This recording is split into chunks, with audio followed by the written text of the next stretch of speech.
Welcome to Saga Thing, where we're putting the sagas of the Icelanders on trial. I'm John. And I'm Andy. If you're listening to this, then you've no doubt already heard our summary of Viglund Saga, and you're ready for the judgments. Well, or they decided not to listen to the summary at all, and have just jumped right to the judgments. Well, that's very optimistic of you. Why would you say something like that? I'm just offering an alternative to your rather speculative opening. Speculative, oh, how kind of you. Yeah. Thanks for that. I'm not sure why someone would want to ignore a summary episode. I mean, there's so much good extemporaneous chatter and quite a bit of nonsense in those episodes to entertain and inform the people. Why skip it? The people. Of course there is. I take it back. There's no way anyone would be listening to a judgment episode without first checking out the summary. It's practically impossible. One might even say, inconceivable. Okay, I see what you did there. It's a nice callback. I did it last time. You can do it this time. I'm kind of embarrassed, actually. But I just want to prove that you're not the only one who can drop a Princess Bride reference into this podcast. Indeed. Now, no more of that in this episode because we've got serious work to do. I mean it. Anybody want a peanut? Ah, see? I knew you couldn't let that alone. Oh, thank you. Thank you. I have a great gift for rhymes. Yes. Some of the time. Excellent, John. Well played. Thank you. All right. Now that we've got that. I assumed you were feeding that to me on purpose. All right. We're done with that. We can begin. At last. We can begin this thing. So we've got some unfinished business from the summary episode that we need to take care of before we can start slinging judgments around the place. Do we? Yeah. Remember teasing the audience every 5 minutes with promises of what we'll be covering at the start of the judgment section? Oh, yeah. I listened to it when I was editing. We kind of did that a lot, didn't we? Well, I mean, I don't recall doing it myself. But you kept on saying there was something special coming in the judgment episode. Well, special may be a bit strong. I don't think I said we had something special coming. I just didn't want to overwhelm the summary episode with a lengthy digression. Okay. Yeah. You didn't. Now we've arrived at the judgment episode. Mm-hmm. Let's hear what kind of brilliant insight you have to offer on Viglund Saga. Now, see, you're just building this up way too much. I'm not going to be able to live up to the expectations you're setting up here, John. Okay, if you don't start explaining whatever it is you want to explain, I'm going to shut this whole thing down and go drink by myself. Oh, you're going to drink from your Saga Thing mug? Now that you mention it, yes, actually. Oh, but do not turn this into a plug for the Saga Thing gift shop. Oh, I wouldn't dare do that. Everybody already knows that they can get their shirts and mugs and other paraphernalia from our store.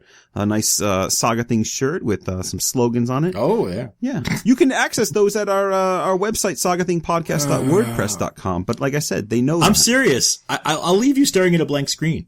Start talking about Kettlrid and Viglund, medieval romances and marriage stuff, or we are done.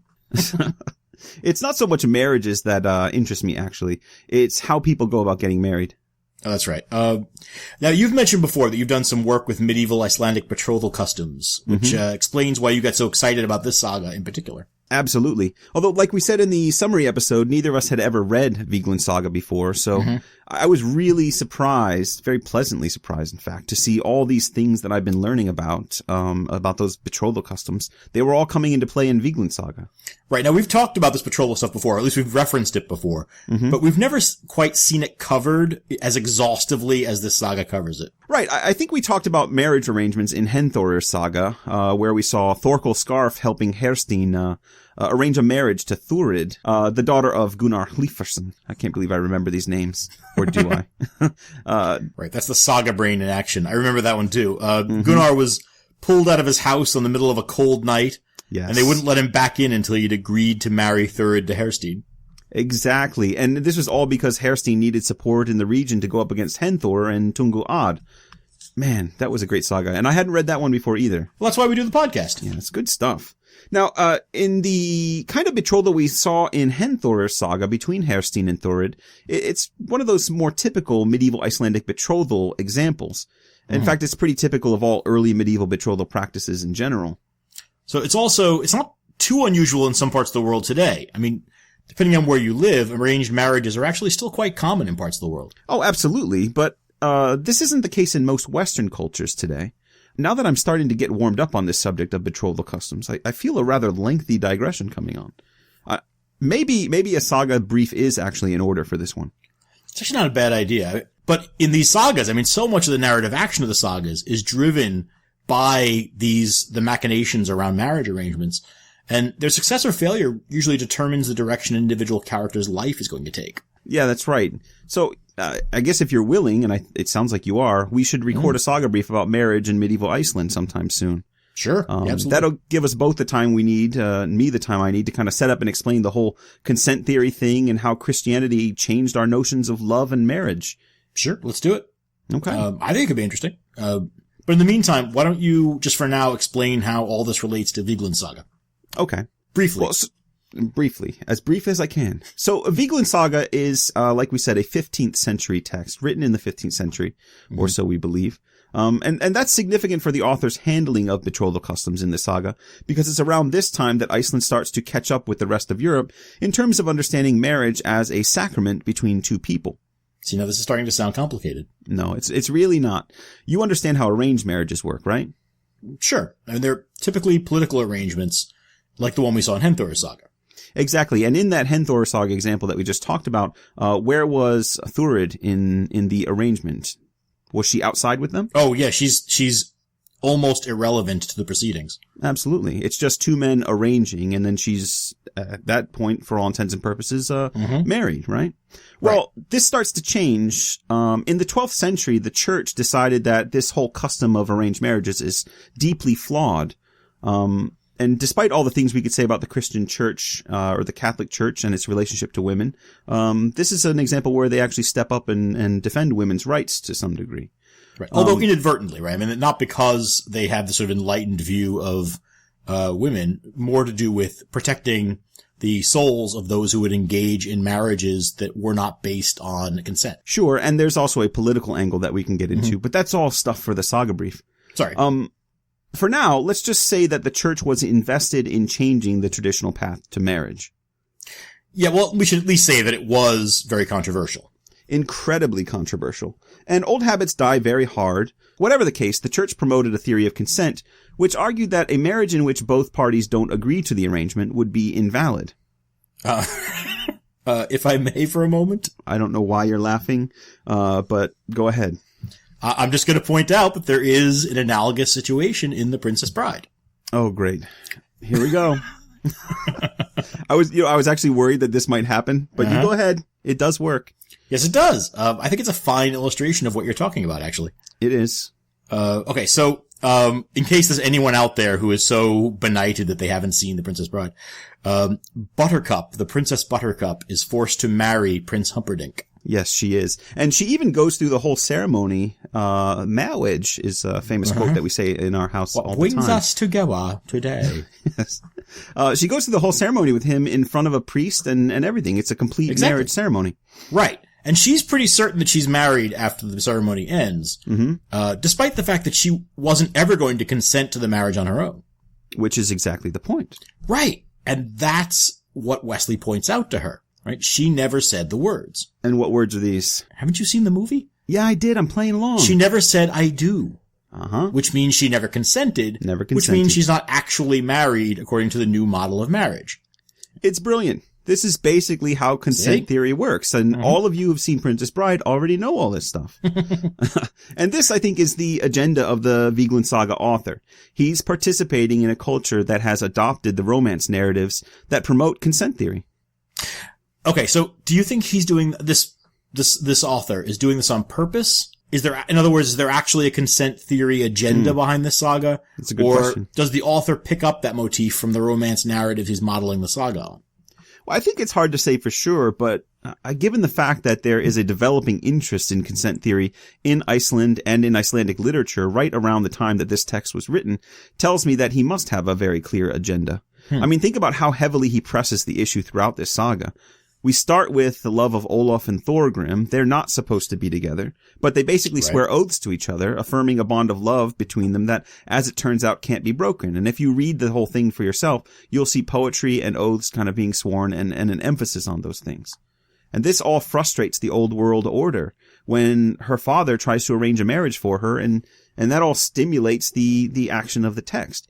Mm-hmm. And when we get to Viglund's generation, we run into the same exact thing. And here he lays it on even more thick in the poetry and in the digressions about the nature of true love that we talked about last time. Right. And unlike other sagas where marriage rights are an issue, this one is actually ending happily. Ending happily with with marriages, right? There's a whole slew of marriages that all disregard the plans of the older generations. The father's wishes simply don't matter here, which I think is why everything ends on a happy note. The younger generation decides everything for themselves. It's really cool. It's a cool moment in Saga literature. It actually even goes beyond that, right? I mean, the father's generation comes around, and in the end, they're the ones machinating behind the scenes to make sure that Kettlerid and Viglund can end up together. Sure, that will be more enlightened fathers. Right. It's her father, his father, and then his father's brother, who all come together and kind of arrange this for them once they've been convinced of the rightness of love as a sort of precursor to marriage. Sure. And contrasting this is Thorbjorg and Kettle, who throughout the thing are angry about failed arrangements, right? Right. Absolutely. Yeah, there's so much great material here. It just fits perfectly with the social, political, and religious developments of the 15th century in Iceland. And I find that there's actually enough here to warrant an article on the subject. Really? Yeah. You're gonna do an article about consent theory in Viglund Saga? Absolutely. I've already started, and I'm really excited about it. It lets me get back to some of the stuff I was doing in grad school about consent theory in a miracle poem of the Virgin Mary. Oh, I remember that. I can't wait to write this thing. And if academic publishing process goes well, you can look for this article sometime in the year 2066 or so. You're not bitter at all, are you?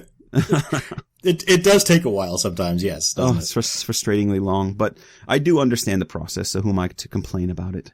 But let's not dwell any longer on consent theory here. I think we've done our job. Let's return to Viglund Saga and let's get to our judgments. Best bloodshed.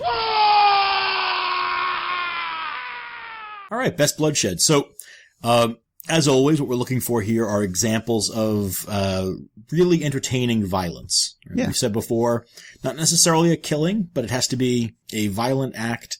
Ideally blood spilled, but a good beating or even a good open-handed slap can sometimes exactly. win the day. We will accept bruising. Right. Now, for a relatively short saga, we've got some good options this time out. And so there's actually a few that we're not including. Yeah, some basic stuff. I think we're going to skip things like Thorgrim killing Grim at Harold's dinner. Yeah. Just a very basic killing in which nobody gets really excited about it. We can skip that first ambush at the haystacks because really nobody of any note dies. We lose 3 red shirts. And, it all sort of goes nowhere. But I think we've got several good options nevertheless. Do you want to go first? Sure. I unlike you, I don't think that there are many great examples in here of best bloodshed. Hey, we got fun ones in here. No, I've only got 2 really, and one of them's not that great. Yeah, but I know what you've got, and you've got a great one. Yeah, so let's start with the, this is a slightly unusual, I think it's a first for Best Bloodshed. Now, we have talked about animals, in Best Bloodshed before, but this is a Best Bloodshed between 2 animals, not a seal biting someone, but this case, we've got 2 horses. So if you remember from the previous episode, we talked about, Yellow Dun and Blackie, the horses of... Blekur and Brunin, I think we used. Oh, that's what we called them, yeah. Well, Yellow Dun and Blackie is what we'll call them today. So, Viglund's stallion is Yellow Dun, and he's going to fight with the Foss brothers. That's Einar and Jokel's horse, and that is, Blackie. And as the saga says, it, carried on frightfully, which I think is a great turn of phrase. The battle carried on frightfully. The brothers got ready to accompany it. Viglund's stallion, Yellow Dun, then came out, and as soon as it came into the paddock, it kept circling, finally raising both front legs and ramming them into Blackie's muzzle with such force that all its incisors were knocked out. Yellow Dun then made for Blackie's haunches with its teeth and ripped a gaping hole in the body. Blackie fell down dead. And when Jokel and Einar saw that, they ran for their weapons and we got more fighting and stuff like that. Oh, but come on. That's I mean, what a technique. Yes. What a technique. That is rope-a-dope of the finest order. Excellent horse fighting. That is floating like a butterfly, stinging like a bee. Mm-hmm. And this is one of the things that this saga is really good for. The descriptions. It goes a lot further, I think. Cruelty to animals. Well, not just cruelty to animals, but there's a lot of detail in that one. They really play out the scene a lot more than you see in a lot of other sagas. So you get a very clear visual of how this particular horse fight works. Yeah. When usually it's just described as sort of two horses running at each other and banging into each other a bunch of times. Right. Or they just say there was a horse fight and one of them lost. Yeah, no, I like that one. It's not quite as violent, but I like what's going on here. This is at the games that occur during the lead up to the violence between Viglund and Kellerid's brothers. So this is during a ball game. On one occasion it happened that Viglund knocked the ball past Yokel. He got angry, and when he got hold of the ball, he struck Viglund's face so hard with it that his eyebrows split open. Trousty tore off a piece of his shirt and wound it around Viglund's brow. That's nice of him. Now, I just like it's a good sports injury. It's not, sort of earth-shaking by any means, but it leads to a great exchange with their father when they get home, which we'll talk about later during, witticisms, I think. And I like the idea of a kind of, a minor sports injury like that, but one that we know is sort of the first bit of snow in the avalanche. Oh, yeah. Where you sort of, that all kinds of things are going to come to pass now because of this slight. And the first thing that comes to pass is actually my second and somewhat less impressive, bloodshed. Oh, but I'm glad you're including it. It's not even actually a bloodshed, but I do like this one because we don't get this kind of description, typically speaking in these little battles between them. The next day they have another set of games and, it says when it was least expected, Viglund struck Yokel's brow with the ball so that it split open. Yokel sought to strike Viglund with the bat, but he ducked, and instead he knocked Yokel down onto the ice so that he lost consciousness. The men then separated them, and each side went home. Yokel was not able to get on a horse by himself, and he was carried home on a makeshift litter. He recovered quickly. So Yokel's got stars in his eyes. He's a stinger, as they say in football. Is that what it is? I think he's got a concussion is what he's got. That's what they used to call a concussion. Oh, that's what they used to. Now they call stinger. Isn't that like a pinched nerve or something like that? Well, that too. But they would just, get his bell rung. Yes, he got his bell rung. That's exactly right. So, this is, to my knowledge, the first description of an actual concussion that we've come across. Yeah, no, it's pretty clearly a concussion. I mean, he's the hit to the head and then being knocked down on the ice. Yeah. I can tell you the only concussion I've ever had in my life happened the only time I ever tried to skate. Is that right? On ice. My feet went up in front of me and I went down and hit the ice, skull first. And that was a concussion, I can tell you. It was a while before I wasn't seeing double. And were you, carried home by your friends on a makeshift bier? No, I was, laughed at scornfully until I got up under my own power and staggered off the ice. Life in Queens sounds great. This was actually at the University of Connecticut. Back when I knew you. I'm glad I wasn't there laughing at you. So yes, no, so I'm very familiar with how a head hitting ice can lead to just this kind of injury. Oh, that's great. That's great. So, what's your next? I mean, I think we know that we can't leave out the absolute slaughter. Oh, yeah. At the haystack during the second ambush. Oh, absolutely. But and when we have a total of, 10 or so men killed. Yeah, it's 10. But I want to focus on, just one, battle. And this is the battle between Yokel, the conclusion of this sort of ongoing, battle between Yokel and Viglund. Now remember, Viglund, leading into this battle, has already been wounded by Håkon before killing Håkon. Right. Where Yokel has been allowed to rest this entire time. And so he's fresh going into the fight. And Viglund's about to show what kind of man he truly is. That's right. An ambidextrous man. Viglund realized that he could not continue to fight against Yokel on account of his wounds and his exhaustion. Therefore, he threw up his shield and his axe, and since he could fight equally well with either hand, he caught the shield in his right hand and the axe with the left. Yokel could not follow this maneuver, and Viglund cut off his right arm all the way to the elbow. Yokel then got away. Viglund was not able to pursue him, and he reached for one of the many spears lying near him and hurled it after Yokel. The spear struck him between his shoulders and came out in front through the chest.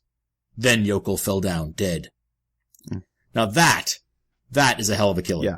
That's a saga author who's read plenty of sagas and thought to himself, I think I can do this. I think I know what we need here in this climactic scene.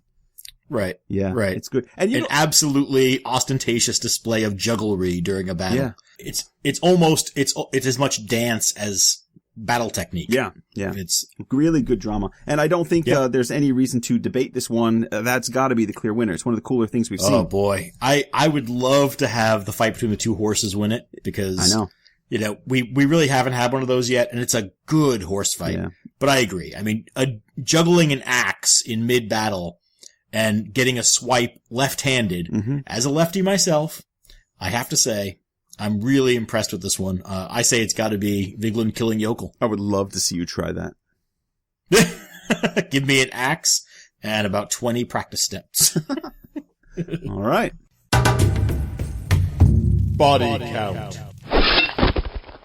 So the body count for this one was actually, I think, pretty easy. Very easy to follow. Fairly straightforward. The saga author was very helpful in even counting them for us at times.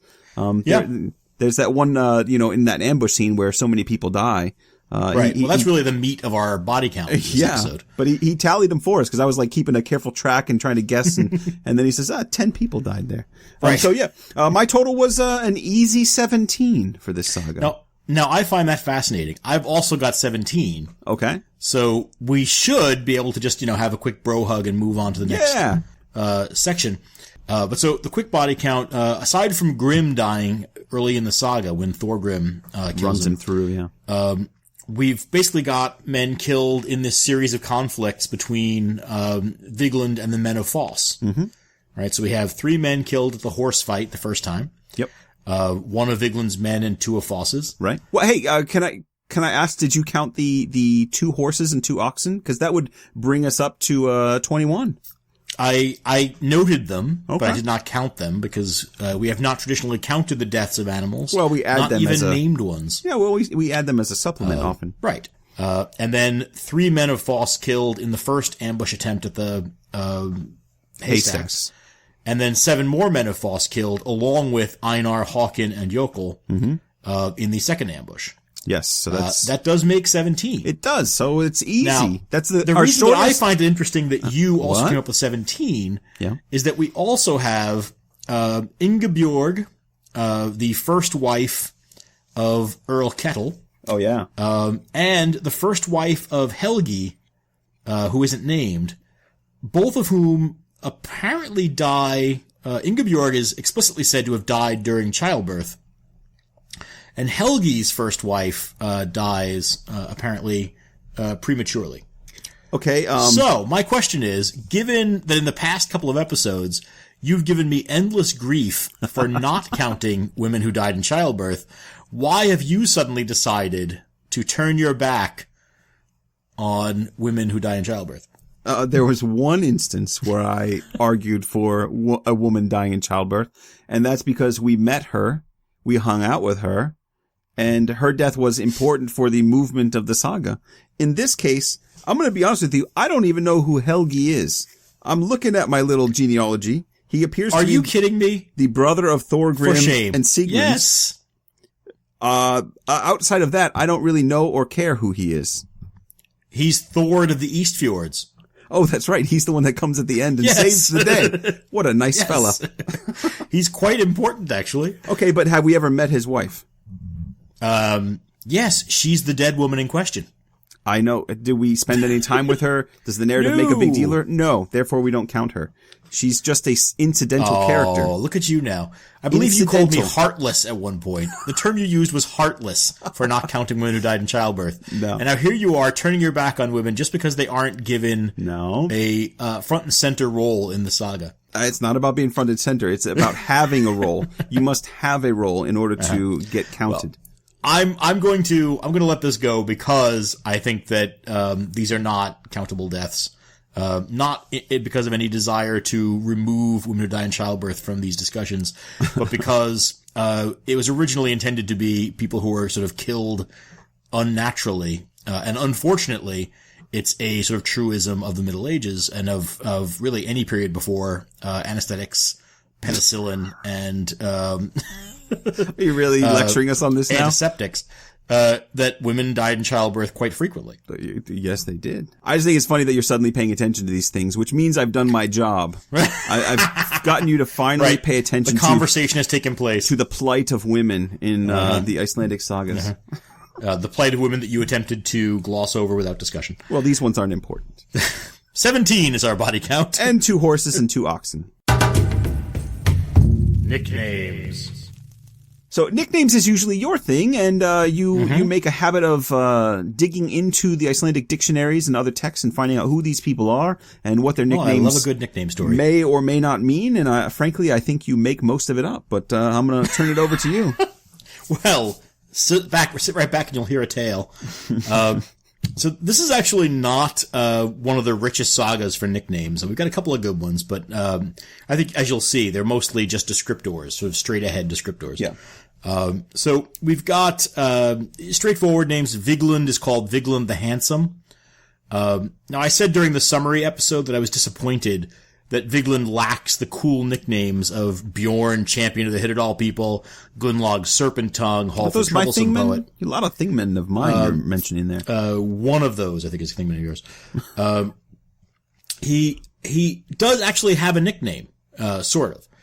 But it's generic and it doesn't catch on. It's only mentioned once. It's Kettlerid, calls him Viglund the Handsome at one point. So it's really more of a flirtation than an legit nickname. But it does get in on technicality because somebody does call him the Handsome. Okay. We've got Gunnlaug the Boisterous and his brother Sigurd the Wise. These are both straightforward nicknames. They get used a fair amount in the sagas. They show up in other sagas as well pretty frequently. The only point I'd make about either one is that Gunnlaug's boisterousness doesn't mean that he's unruly or unmanageable, which is usually what that nickname means. Mm-hmm. In this case, it just means that he's high-spirited. Okay. He's actually quite level-headed, and he conducts himself well throughout the saga. He even ends up married to the heiress to the Rogaland earldom. It's a pretty good move. There you go, because he ends up married to Helgi's daughter, and Helgi inherits the earldom, although he never actually gets it because Harold is being spiteful. Now, is it possible with Sigurd the Wise that we've got like a Little John of Robin Hood fame situation, that Sigurd is actually really, really dumb, kind of just walks around drooling?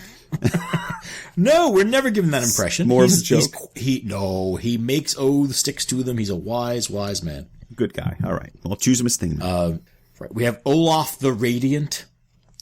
Olaf's nickname is Geisli, which translates as a ray or a beam of light, with the additional verb meaning of to beam or radiate out. So, as a name, the Radiant makes sense as a translation. Okay. But I just want to mention in passing that the word literally means a beam or staff of wood. So, although its metaphorical use takes over and it's far more common, there's the outside chance that this is another reference like Odni Eilcandle, that beam refers to Olaf's figure rather than her luminosity. I'm gonna go ahead and... She's a stick. Yeah, it's possible, but it probably just means radiant. I'm gonna go with radiant there. Especially given when this is written and the kind of things, the attributes to women in romances. I don't think he's calling her stick. I think it's... Right. This is not an olive oil situation. Especially because Olaf is one of the coolest women that we've encountered. Absolutely true. She is sufficiently sort of large framed enough that she's mistaken for a man at one point when she dresses up in a dark cloak. That's right. Yeah. So probably not a stick of wood. Very good at sewing, though. Very good. Absolutely. Thorgrim the Elegant. This is Pruthi again. This is the second saga in a row with that nickname, which means fine or magnificent, as we talked about last time. In Bjorn the Hit-It-All champion saga, there was some ambiguity about its use. I mentioned that it seemed to refer to a person's appearance and bearing as opposed to an earned reputation for a noble character. Mm-hmm. Now, in Thorgrim's case, the ambiguity is removed. It's made clear that the Elegant is a mocking nickname. It's meant to poke fun at Thorgrim's rapid rise in the world from his relatively humble origins to being a king's favorite. So it's a mockery nickname. It isn't meant seriously. Alrighty. That's more like what you were saying, sort of Little John as a giant and that kind of thing. Yes. Thorkel Skinswathed. That is the nickname that I liked best in this saga. I hope this guy wins. Oh, you're tipping your hand on the vote. Oh, sorry. This is actually just sort of a cameo. Thorkel is more important in the saga of Bard Snæfellsas, and he seems to exist here as a way to link this saga to the literary canon. since relatively few people in this saga are known outside of it. No, and they don't exist in real life either, right? So you can flip through the Book of Settlements all you want, but you're not going to find anyone from this saga in there, at least anyone of import. Exactly. So Thorkel's name, which is not explained in this saga, it's explained in Bard's saga, refers to his poverty-stricken upbringing. In the area where he was raised, homespun cloth was difficult to come by, and so Thorkel was swaddled in seal skins to keep him warm during his first years. Oh, it sounds cozy. Yeah. Thorkel is not really described in this saga, but I think it's worth just, because Bard's saga is so rich in descriptions, it's worth dipping into Bard's saga for a moment to learn that Thorkel is, quote, tall, lanky, and long-legged, with long arms and poor proportions. His fingers were long and thin, his face narrow and long, his cheekbones high, and his teeth protruding. He has bulging eyes, a wide mouth, a long neck, a bulbous head, and a thick waist with narrow shoulders. Love it. Overall, a fairly startling-looking man, I think. And skin swathed as a nickname completes the picture of a man who I think is perhaps not entirely human. Really? I'm wondering if troll-like about him. Poor nutrition when he was a baby, maybe. Well, fair enough. And then, other than that short list, all we have is the invented names that Viglund uses for himself and his brother Trousty. Mm-hmm. At one point, they call themselves Trouble-Prone and Problem-Prone, which are pretty straightforward. And there may be some significance to Viglund's choice to call himself Trouble-Prone while his brother is Problem-Prone. You know what Trousty's problem is he hangs out with his brother too much. Exactly. No, if I were pushing a reading of these names, it would be exactly that. Mm-hmm. Viglund is the more likely to cause trouble, while Trousty is drawn into conflict on his brother's behalf. Yeah. But I don't think anything that deep is going on here. I think this is just a throwaway set of names. Now, the other set of names they use, Orn and Hraven. These to me are much more interesting. These are common enough name elements, and you don't have to look far in the sagas for more men named Orn or Hraven. But they're both animal names. Viglund has chosen the names Eagle and Raven as pseudonyms for himself and his brother. Now, as we talked about in the Crocomile episode, which we just did a while back, these are two of the three beasts of battle referred to in Germanic poetry. The eagle, the raven, and the wolf. Mm-hmm. Now, for two men who were recently left for dead on a battlefield and lived, I find this to be a really interesting choice of names. Well, that is interesting. Yeah, how clever. I would suggest there's a sly joke being performed in here by the saga author. Mm-hmm. And it makes me like the saga author just a little bit better. He's pretty clever. Take two men, survivors of the battlefield, and name them Raven and Eagle. I like it. So those are our witty nicknames for this saga. What do you think? Well, I think you know what I think. Thorkel Skinswathed? Thorkel Skinswathed? Yeah, I know. I think, Thorkel Skinswathed is the most interesting nickname. And after that description, I don't know, even though it's from another saga, I don't know how we can't give it to him. I would love to have Orn and Hraven win it, but, I would have to argue that ultimately they're not really nicknames, they're pseudonyms. Yeah, you're just filling time. That's a different thing. My point is that I'm going to agree with you and say that Thorkel Skinswathed needs to take the prize. Excellent. So for only a brief mention in the saga, he manages to walk away with an award. And we'll get to know him better when we hit Bard's saga. There you go. All right. Congratulations, Thorkel. Notable witticisms. Okay, notable witticisms. We're looking for clever turns of phrase, clever lines from either a figure in the saga or from the narrator. Mm-hmm. And I think you've got something to start us off on. I do, though I gotta admit, I struggled to find something in this saga. This is one of those later ones. It's very romantic, and so it's kind of loses that witty edge that we like. It doesn't turn on those kind of sharp phrases the way the earlier sagas like you would think after tossing his axe up in the air and switching hands, that Viglund might have something clever to say, but no. No. Do you mind if I ask you a question? In a German accent, no less. That's great. All right. So I am going to start us off with, I think what for me was actually the only notable witticism that I marked in my book. Although I did find another. On first read, I was struck by when, Viglund and Trousty were returning home after the games. And, Viglund, if you remember, had oh yes, the head wound. he had his head wound, and Trousty kind of wrapped it up with his shirt, so he's got this a bandage on there. They walk through the door, and their father, this Thorgrim, which is a perfect name for him, he is Thorgrim, and he's sitting there, just probably whittling, and he looks at his sons. Whittling? I'm guessing. What is he going to do? He's an old guy just sitting there. All right, fair enough. It's in my head. So he says to them, "Welcome back, my son and daughter." And Trousty immediately says, "Which one of us are you calling a woman, father?" Thorgrim says, "It seems to me that the one with the headgear must be the woman." To which Viglund promptly replies, "I am not a woman." Hey! But he adds, "Even though it may seem that I'm not far from being one," which is hilarious.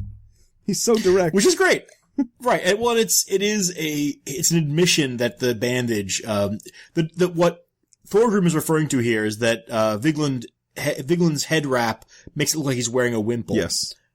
Which in the 15th century was a very common kind of headgear for women. Mm-hmm. Yes, it was. Do you want me to say something about that, or?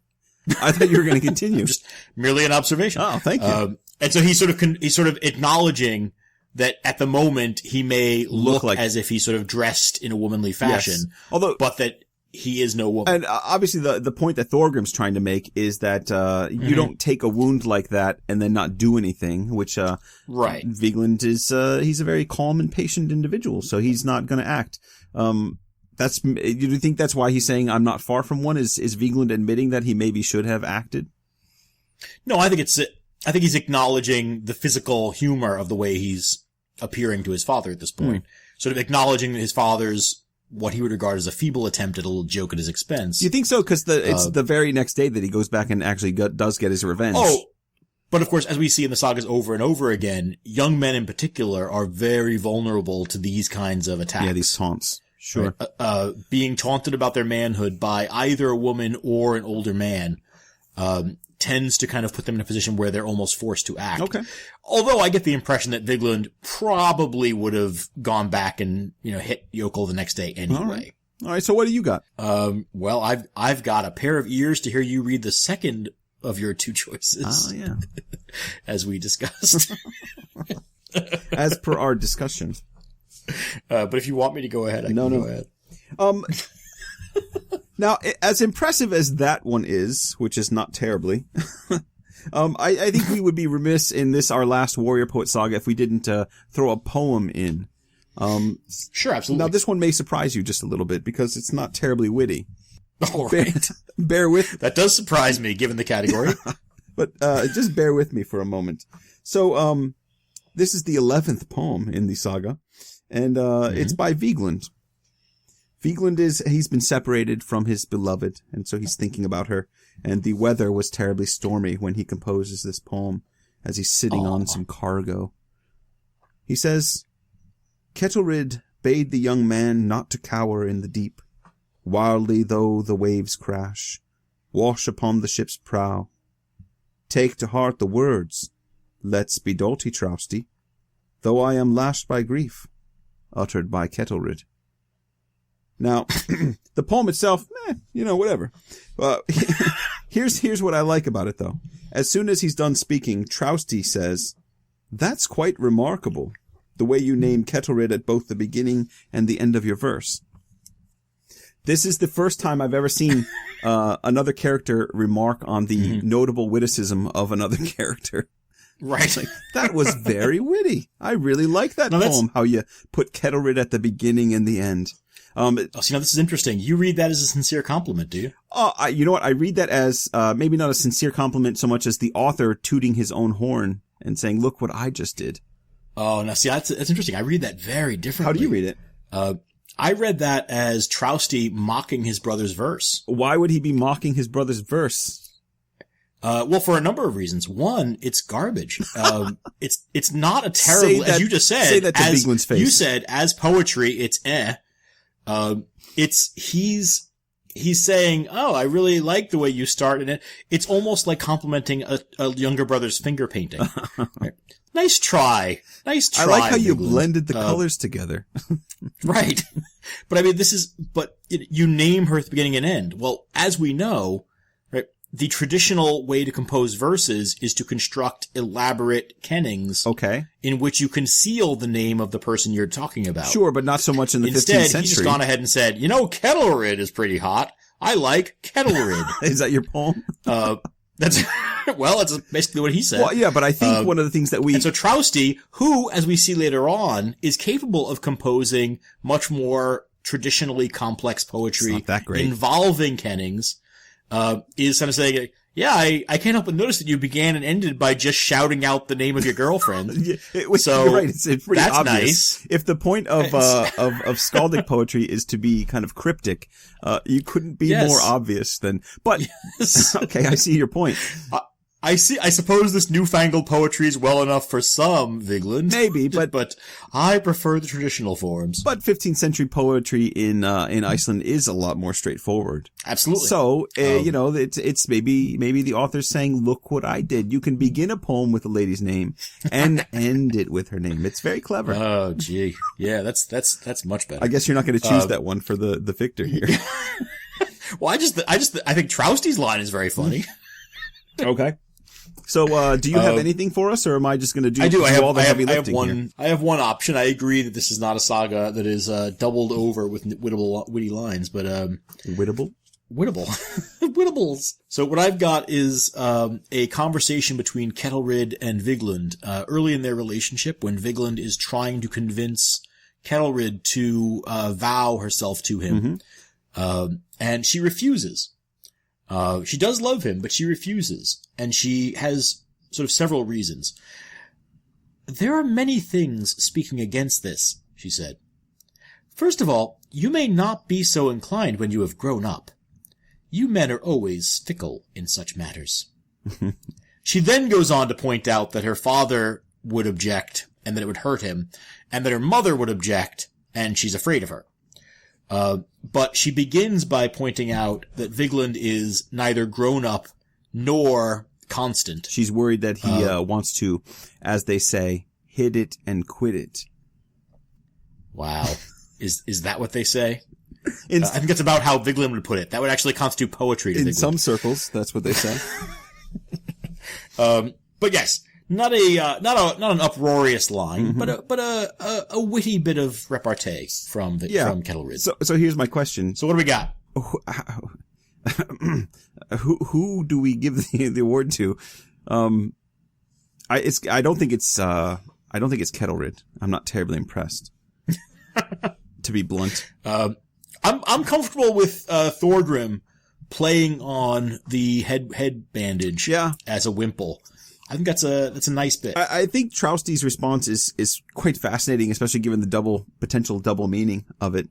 But you're right. As far as true wit and playfulness, this is the Thorgrim making fun of his son. That's the one moment of true playfulness in the whole saga. Yeah. So it fits our criteria. I think it can win easily. Absolutely. All right. Congratulations, Thorgrim. Outlawry. Now, this saga, we've been complaining that maybe there are not a lot of notable witticisms and maybe not some all the best bloodshed that we could ever ask for in this saga, but we do have plenty of candidates for outlawry. Yeah, it's quite a rogues gallery this time. It's full of them.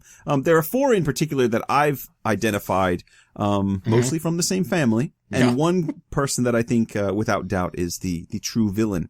But let's start and talk about Thorgrim. Thorgrim, you want to start with? Well, yeah, because he kills Grim, kind of violently, and more importantly, even though he kind of, although in the presence of the king, who acknowledges that he was right to do so. Yes, so I forgive him for that. His true crime, and the thing that has Kettle constantly sending men into Iceland to get him, is stealing Olaf, right? Olaf is in an arranged situation. She's supposed to be married away. He breaks up the wedding party, turns out the lights, and takes her off to Iceland. So you're saying that he's the Wesley to her Buttercup. This is a romantic story. He certainly is. How do we outlaw a man for following his heart? Besides which, I just want to point out that our usual technicality, Yeah. that crime takes place in Norway. It does, so we can't do anything with Thorgrim. And you know what else? I really like Thorgrim. He's a nice guy. Yeah, I like him too. I don't want to punish him. He doesn't do anything wrong. So, Kettle, on the other hand, if Kettle weren't in Norway throughout the saga, he would be a strong contender. yeah, he's kind of a jerk. What a jerk. I mean, just sending assassins, one upon the other, including his own sons, men who are of much, sterner moral stuff than he is. Yeah. And constantly throwing his sending daughter them all around after as Thorgrim. this little, Yes! treat for other men. Yes, she's offered to most of the men in the saga that she's not related Yeah, to. by the end of the which saga. again fits into the whole agenda of the saga.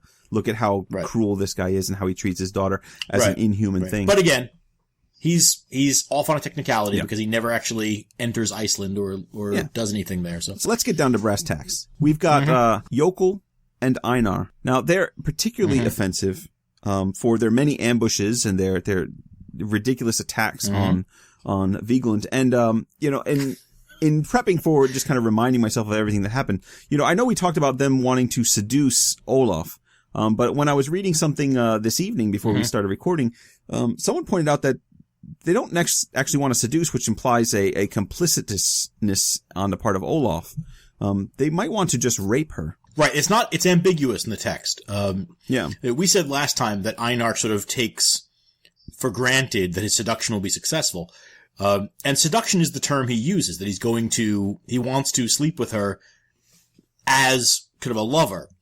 Well, I don't know. I'd like to look at that term. I would like to look at that term in the original Icelandic and see kind of what the contexts are and how that same word is used elsewhere. Right. But it is an ambiguous scene. And of course, Olaf reassuring her servant, who's dressed as her, that she'll be there to make sure nothing goes wrong, nothing happens to her, certainly suggests that for Olaf, at least, this is being read as sexual aggression. Absolutely. So yes, absolutely villains. Of course, nothing ever comes of it. It's a threat, but they never actually follow through on it. And in fact, they would if they could. Well, but they sort of piddle their breeches and run away when when Olaf sort of jumps out in a black cloak with a sword. So yeah, nothing ever comes of that. So they're pretty villainous, pretty dastardly, but I think they don't compare at all to their mother, who is really the brains behind the operation. Right. She is the one driving this kind of constant attack against Viglund, and she's the one that also abuses her daughter, not both, that abuses her daughter emotionally, mentally, and she's probably the most hateable woman I've seen in the sagas. She's definitely top 3. And unlike her sons, she's not a complete idiot. Right. She's governed. She knows what she's doing. She's governed by just a kind of malevolent soul, right? She's just a bad person. She's sort of operating through incompetence. Her sons are idiots. Håkon, who arrives after being sent over by Kettle, who I would say is also a candidate, by the way, for outlawry. Sure, yeah, you're right. Is another idiot who can't accomplish anything. Although a good-looking idiot, apparently. But Thorbjorg is sort of working through these morons. But you don't get the impression that she herself is exceptionally stupid. She's just evil. She's just malevolent. Yeah. And I don't know, have we outlawed a female character yet? I really wish you hadn't asked me that. I don't think we have, actually. I don't think we have either, though, our listeners can search the archives and tell us if we're wrong. On that. But I think we're about to. Yeah. It's the motive, it's the will behind it, and Jökull and Einar are just too stupid to realize what they're doing. Yeah, and ultimately, they're always operating under her guidance. Right. And ultimately, she's guilty of everything they're guilty of and so much more. Yeah. So, I would propose we give her full outlawry and never see her again. Very comfortable with that. Bye-bye, Thorbjorg. Thingmen. All right, so for Thingmen, each of us, as always, will choose a follower from among those surviving the outlawry round.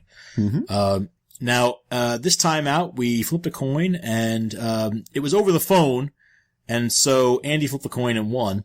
No, I didn't flip it. I'm assuming that he did so honestly. I got an impartial partner to take care of that. That's right. You had one of your daughters taking care of that for you, and I'm sure that your daughter would never lie for you. No, so you're going first. Yes. What do you got? Well, I was very shocked that I won the coin toss because I feel like I never win these things. I don't know that it's happened before. I feel like it's generally me winning. I feel like I deferred once, but I don't know when or where that happened. So, but once I won the coin toss, my stomach started churning a little bit because Pressure's on.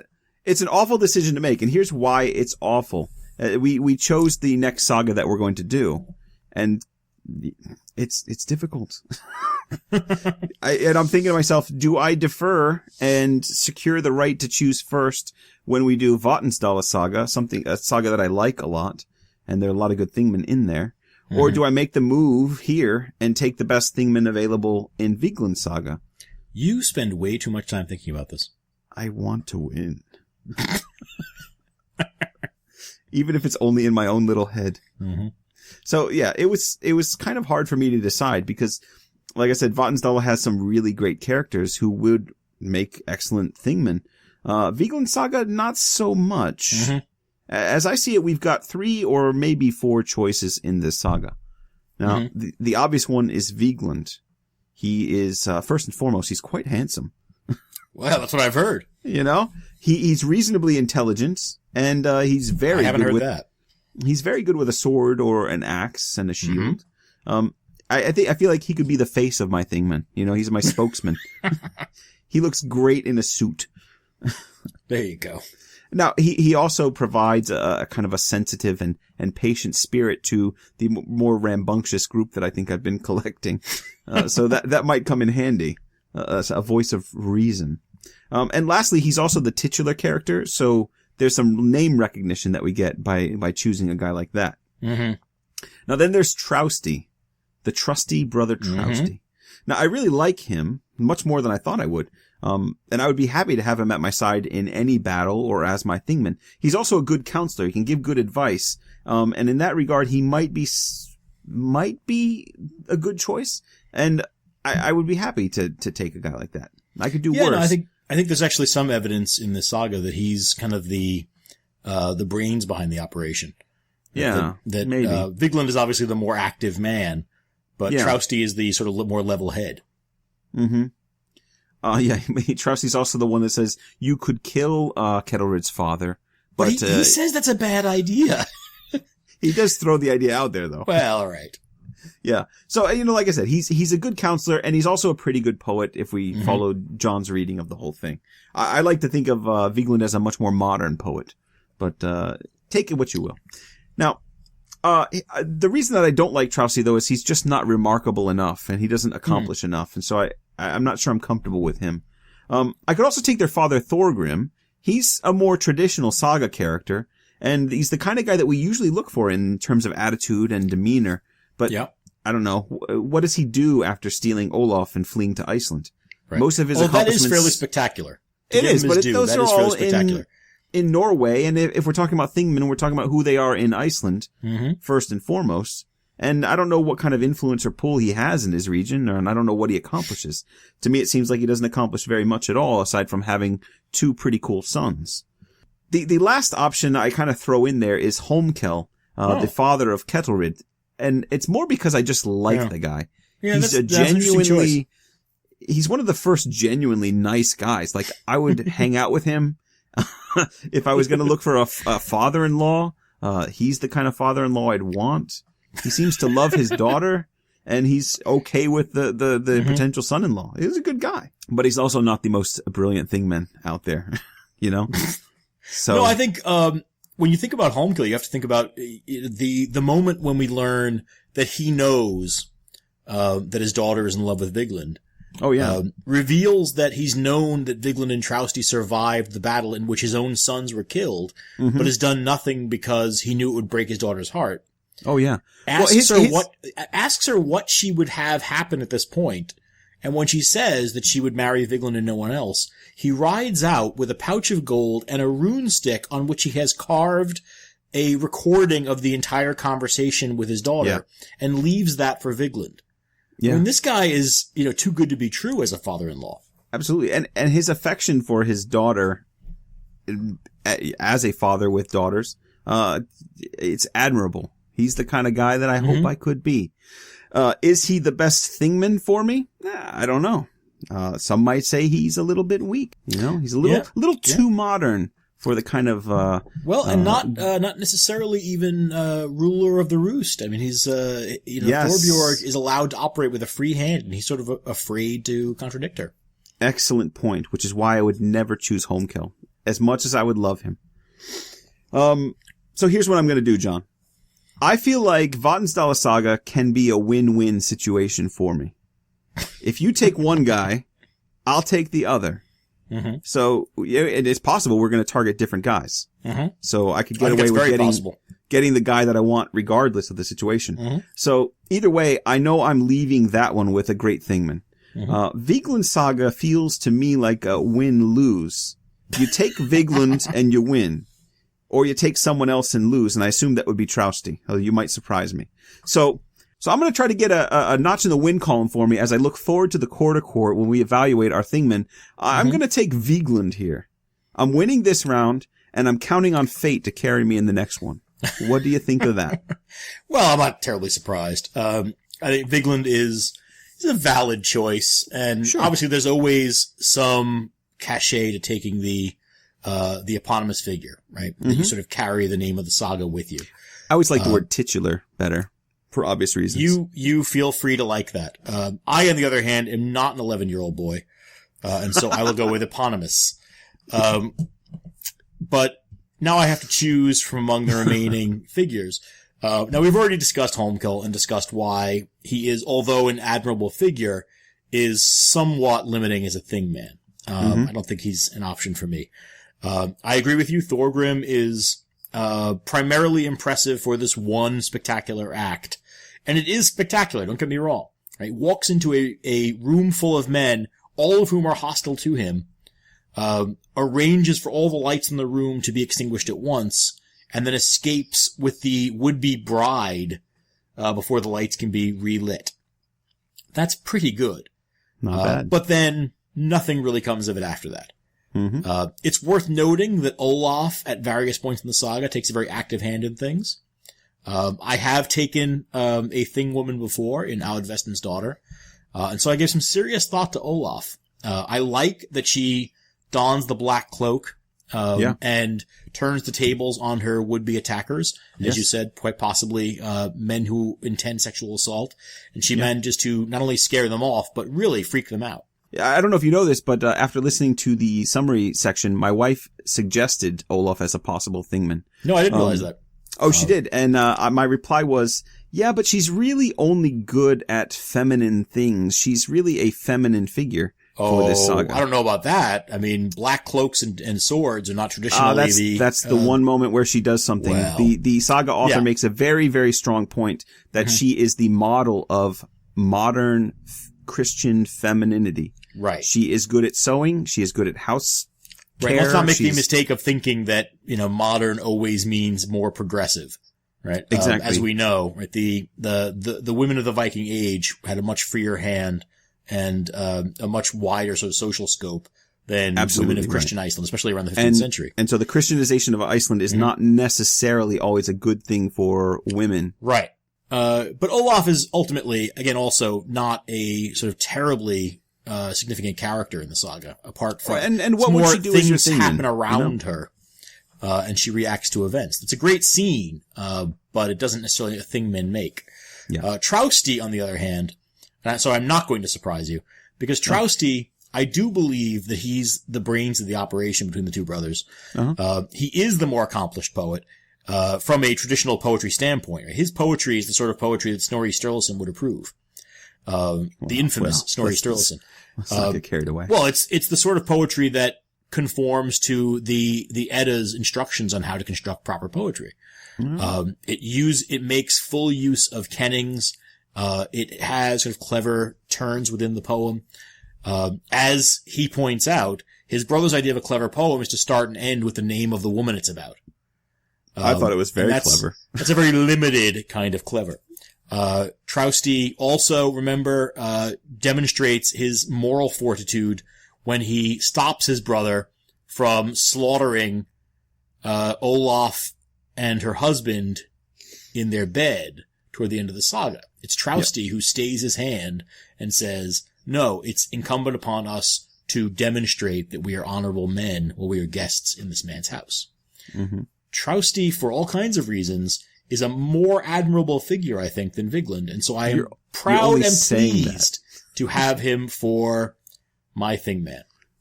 Welcome aboard, Trausti Thorgrimsson. Well, I think we both did very well, some better than others. Final rating. All right, now is our opportunity to evaluate the saga, to bring it all together and give our final ratings. John, I think you have the honors to go first here. What are you giving this saga? Okay, I'm going to try to keep this brief. Yeah, right. It never happens, but I like to say it. So I was surprised on a first reading how unexpected some of the action in this saga was. I mean, this is a story that conforms in almost every respect to what is at this point the very tediously familiar narrative pattern of the warrior poet sagas. Mm-hmm. And yet I was continually surprised by the directions the narrative took. Now, sometimes that was less than ideal, since some of the surprises were what felt to me like intrusions from other traditions. Like, as we said, the continental romances, right? Things that are imperfect matches to the overall tone of the saga. So that lengthy digression on two hearts in love, for example. Yeah. Andy, I know you were more forgiving of that part of the saga.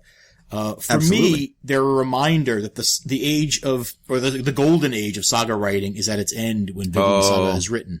Look at you. And the conservative reader in me rebelled at lines like, they loved each other so ardently all their lives that, if they could but do as their hearts told them, neither ever wanted to be without the other from the time they first laid eyes on each other. Now, that's a line that might give a reader of Harlequin romances the vapors. Oh, you're hilarious. But it doesn't put a frothy head on my ale mug. You are a man of a certain time, that's for sure. Now, my second and third readings of the sagas were more favorable, I have to say. There's a lot to enjoy here, especially if you skip over the paragraphs on love. Those are the ones particularly, I enjoy the well-drawn secondary characters. Right now, as I've said, Trausti became a particular favorite of mine, but Thorgrim, Olaf, Kettlerid, and Holmkill are all given space to develop as personalities. Yes. I like that Viglund has moments of real personal crisis. That scene of him standing over the sleeping Olaf and Thord and slowly drawing his sword is just a great moment. Oh, yeah. The tension builds in this one quite nicely. Yes, it really does. To the point where you really do wonder at the end whether he's about to sort of destroy everything. Oh, yeah. In that moment. Now, I have to say, the villains... or when he's going out and he encounters or could encounter Holmkill on the road. That's a scene that is full of tension. What are they going to do? How is he going to react? We know, right, that traditionally at this moment you have physical conflict, armed conflict. Yeah. And so he sort of narrowly avoids that conflict by hiding. The wisdom of Viglund, my thing. And Trausti saying, hey, we could kill him right now, but it would be a bad idea. Now I have to say, the villains in this saga, I think, lack differentiation, which is a shame. The best sagas have antagonists as complex as the protagonists, and in the very best ones, those lines get smudged or are never really drawn at all, and we're not sort of rooting for one side or the other. It's simply two sides in conflict. This is a saga with good guys versus cartoons. That's fair. And from a formalistic perspective, that's not a sign of a sophisticated writer. But what is a sign of sophistication is the author's merging of the warrior poet tradition with the more usual epic saga narrative. Right? And we haven't really seen this in the other warrior poet sagas. Viglund Saga is a story of several clans, a 3-generation feud centered around Thorgrim's abduction of Olaf and Kettle's wedding celebration. We have cross-plotting, we have episodic narrative, a respectable body count, not a great one, but a respectable one, and a deep understanding of the framing elements by which the sagas work. This is a saga writer, I think, at the end of the saga writing age, with a deep knowledge of the literary traditions he's partaking in, and I have to respect that as much as I grumble at his experimentations with romances. I'm giving this saga a 7. 7? I might not have gone that high if we weren't reading this at the tail end of 5 poet sagas. Yeah, it is interesting. But there you are, 7.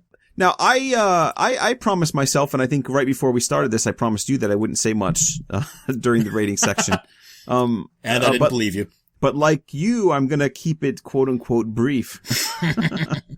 You know, the more I thought about this saga, and the kind of response it typically gets, and the response that you actually echoed, the more frustrated I got. If you remember, we spoke about this at the beginning of the summary section, but there's a little bit more to add. I'm going to offer one example that is fairly typical, and I think it captures the essence of the critical response to Viglund Saga nicely. It's also quite a doozy, and I don't know if you ran across this one.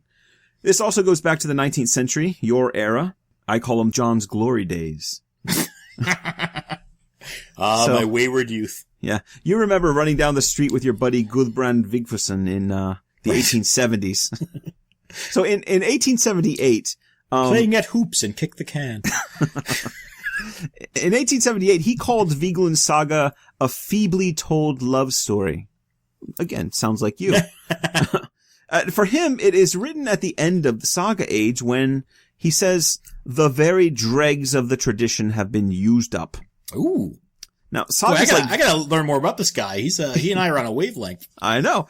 Now, sagas like Viglund Saga, which are pure fabrications, as he says, are characterized by a poverty of diction and most plentiful lack of true fancy or imagination, with few traces of the fresh vigor which the poorest genuine sagas possess. Now, those are some of the harshest words I've ever read concerning the sagas. He seems to have a very specific set of criteria for what makes a good saga, age being near the top of the list. He loves a Cormac saga. I don't know why. Now, sadly, most critics seem to agree with Vigfusson, though one notable alternative can be found in W.A. Craigie's very brief assessment of the saga. This is also, I think, late 19th century, early 20th. I can't quite remember. He says that Viglund Saga is simply and attractively told and is obviously the work of a man with some taste and reading. Now, this seems to... Oh, yes, that is a ringing endorsement, isn't it? Well, it seems to agree with... A simple tale with some taste. Some taste, a man of some taste and reading, which I think echoes what you said at the end of your reading. Yes. Then I would agree. This is a guy that's read a lot and he has a sense of how to put these things together. Now, I'm not going to argue with the saga critics who claim that the saga is too late to consider seriously, or that it's a more that this saga is more remarkable for its efforts to pretend to be a saga at all. That has to be the case because the saga comes from an age when saga literature was no longer being produced at the rate as in the 13th or early 14th century. Viglund Saga is a product of a different time with a different aesthetic and a different agenda driving the narrative. So does that make it a poorly constructed narrative with little value? Not at all, I would argue. So I'm sorry, do you even need me here? Should I just wander off for a while? Or are you going to argue with yourself for long? I just need another 15 minutes or so. So, saga purists who are going to praise like you, I would call you a saga purist because praise a classical period of saga writing. And people like you are going to reject Viglund Saga as post-classical. It's rare that people like you is meant as a compliment. And you can praise the classical period all you want. But I think dating sagas, just like categorizing them, is a dangerous game. Most sagas come to us from the 14th and 15th century manuscripts, and that complicates the issues quite a bit. We don't know when these things were written, but we can guess. I think with this one, because of the internal evidence, we can make a fairly strong case for a late date. Yes. And regardless of its temporal relationship to other sagas, I'm really interested in what Viglund Saga is on its own terms and in its own context. So when we consider it as a product of a specific moment in the development of Icelandic culture and history, as a point of comparison for the student of saga literature, I think we find that Viglund Saga has a lot to offer. Now, I've never taught this one before, but I can't imagine not teaching it now that I've read it. Whether we're looking for points of contrast with other sagas or for examples of Christianity and Romance literature's influence on the shape of the sagas and the culture that produced them, Viglund Saga has a lot of value, in my opinion. The poem at the end of the saga is enough to warrant a good score from me. I mean, where else in saga literature are you going to find a narrator commenting on the story itself? So, John, I'm going to echo the end of the saga by saying, thanks be to the one who composed the stories and wrote them down. I think this is a great saga. I'm going to give this one a solid 8. Wow. Amen. All right. Mm-hmm. So you're high-hatting me on this one. Hi-hatting you, buddy. I like it. So, a 7 from me and 8 from Andy. It's a 15 total. It's That's a a good very score. respectable score. I think that puts it, third or fourth place on our list. Is that right? Yeah. It's pretty good. Definitely the highest score we've given a Warrior Poet Saga. Oh, is that right? Wow. Well, you know what? It gives me everything that I'm looking for from the sagas. And I think, like you said, after reading, all the other ones, this one, it's turns the unexpected things that happen in it. They work for us. Maybe because we're so bored with the other ones. All right. So, next time we'll be back with, Vatnsdala Saga. In the meantime, you can keep up with us on Twitter at Saga Thing Pod, on Facebook, Saga Thing Podcast, or visit our website, sagathingpodcast.wordpress.com. Our email address is sagathingpodcast@gmail.com, and there's any number of other ways you can find us or talk to us. I don't know. Looking forward to talking about Vatnsdala Saga. All right, bye for now.